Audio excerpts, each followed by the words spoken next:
Georges Seurat. Georges Seurat was born in Paris, France in 1859. At that time, Paris was the art center of the world. As a young man, Georges worked very hard to find a new way of painting that had never been seen before. To make his paintings look different and fresh, Georges Seurat used scientific ideas he discovered about color, line, and shapes. Some of Georges' beautifully designed paintings seem to shimmer and glow with light. Others have the feeling of a hot, misty summer day.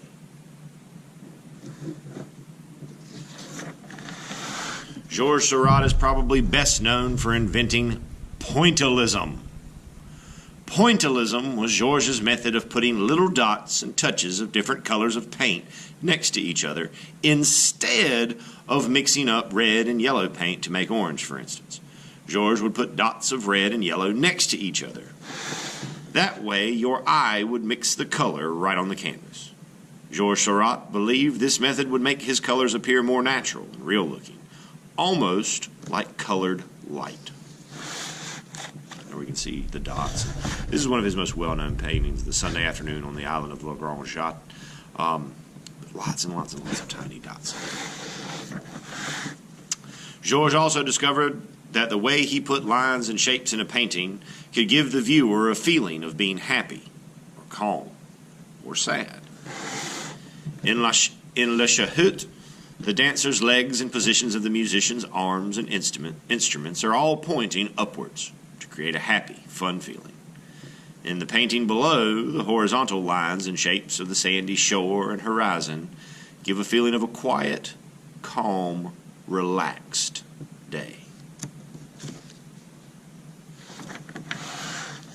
The scientific ideas Georges studied about and used in his paintings are called theories. Georges learned that these theories in books that had just been published at the time. Scientific discoveries were being made all over Europe in the 1880s. Every day, Europeans were learning more about medicine, photography, mechanics, chemistry, just about everything, including art. Georges Seurat grew up in a rather unusual home. His father preferred to live by himself a few miles outside of Paris. He visited his family only once in a while for dinner. Mr. Seurat had lost his arm in a hunting accident years before. He invented a device that allowed him to attach knives and forks onto the end of his arm. Georges' father was proud to be able to carve and serve a whole dinner roast at lightning speed. Sometimes dinner guests were surprised. One guest was probably Georges' best friend, Edmond Francois Amangin. Both Amangin and Georges were interested in being artists. They ended up going to the same art school together. In 1878, Seurat and his friend Amangin entered the best-known art school in Paris, the École des Beaux-Arts. At this school, students learned by copying statues and paintings done by great artists from the past. So they're looking back at Greek artists, at Roman artists, at Renaissance artists, copying what they did to try to learn something. Sound familiar? Georges found plenty of great works of art in Paris. Among his favorites were the paintings of Italian Renaissance artist Raphael Santi and early 19th century French artists Ingres and Eugène Delacroix. I want to say the JAD is Jean-Auguste Dominique Ingres. It didn't take long for Georges Seurat to get tired of copying other artists' work, though. Soon, Georges stopped going to his art classes. He began spending more time thinking about how to make works of art that were really original and all his own. In 1881, when Georges Seurat was 22 years old, he set up a studio and began to follow his dream by creating wonderful drawings. In these drawings, Georges explored the importance of shapes and form. He used a smeary graphite and clay crayon called a Conti crayon on bumpy paper. Even though these drawings are black and white, they seem to sparkle with light. While Georges was working on his drawings, he began experimenting with color. Georges made lots of small paintings. He learned that by using crisscross brushstrokes that went every which way, his paintings would appear to shimmer with light. One day, Georges and some friends saw the work of the Impressionist artists at an art show. The paintings of Impressionist artists Claude Monet, Alfred Sisley, Camille Pissarro, and Pierre-Auguste Renoir were the talk of Paris in the 1880s.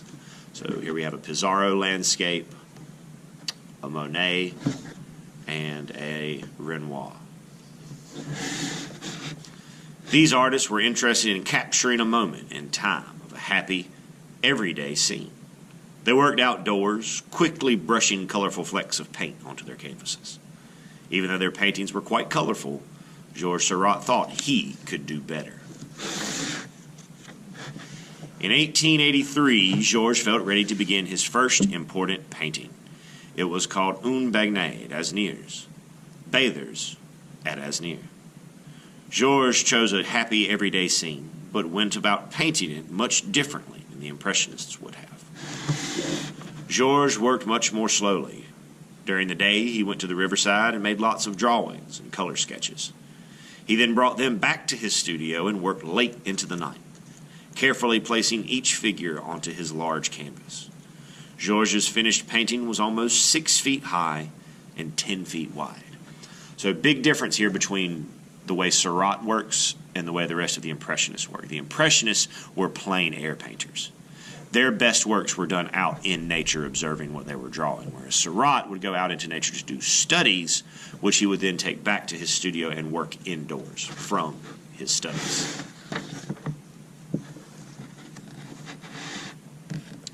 Georges Seurat spent more than a year working on his large painting, Bathers at Asnières.